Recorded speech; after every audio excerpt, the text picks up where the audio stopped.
मौजूदगी होने के संबंध में विभिन्न खुफिया एजेंसियों से सूचना मिली है। इसी मुखपृष्ठ में मुख्य रूप से आतंकवादियों के घुसपैठ की योजना बनाने का सामान्य रूप से ये कारण है कि वो सामान्य स्थिति और विशेष रूप से अमरनाथ यात्रा को बाधित करने के उद्देश्य से भीतरी इलाकों में तोड़फोड़ और विध्वंसक गतिविधियों को अंजाम दे सके। इसीलिए पिछले कुछ हफ्तों से नियंत्रण रेखा पर और उसके आगे के क्षेत्र में हमारे सैनिकों का आक्रामक रूप से दबदबा रहा है।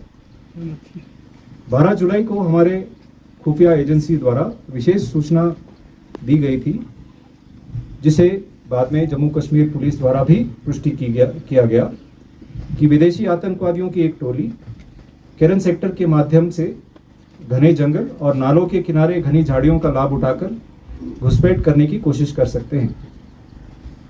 इसी अनुसार पूरे क्षेत्र की निगरानी बनाए रखने के अलावा घुसपैठ के ज्ञात मार्गों पर 13 और 14 जुलाई की रात से सेना, बीएसएफ और जेकेपी द्वारा संयुक्त रूप से कई घात या एम्बुश लगाए गए थे। पूरे क्षेत्र में 24 घंटे सैनिकों द्वारा हाई अलर्ट बनाया रखा गया था। 14 जुलाई को लगभग 1500 बजे नियंत्रण रेखा के पार पाकिस्तानी सेना के नियंत्रण वाले क्षेत्र में 3 आतंकवादियों की गतिविधि देखी गई। कई उच्च तकनीक वाले निगरानी उपकरणों का उपयोग करके आतंकवादियों की गतिविधि पर लगातार नजर रखी गई। घने जंगल और खराब मौसम का लाभ उठाते हुए आतंकवादी नियंत्रण रेखा के पार घुस गए और बाढ़ की ओर बढ़ने लगे। घात लगाकर उचित अवसर देख के हमला किया गया और आतंकवादियों को नियंत्रण रेखा की बाढ़ यानी कि एलसी फेंस से काफी पहले ही सटीक गोलाबारी शुरू कर दी गई। आतंकवादी भारी हथियारों से लैस थे, अच्छी तरह से प्रशिक्षित थे और आधुनिक हथियारों और उपकरणों से लैस थे। इसके बाद हुई भीषण गोलाबारी में 3 विदेशी आतंकवादियों को मार गिराया गया। इसके बाद क्षेत्र की विस्तृत तलाशी के दौरान बड़ी मात्रा में युद्ध सामग्री बरामद की गई।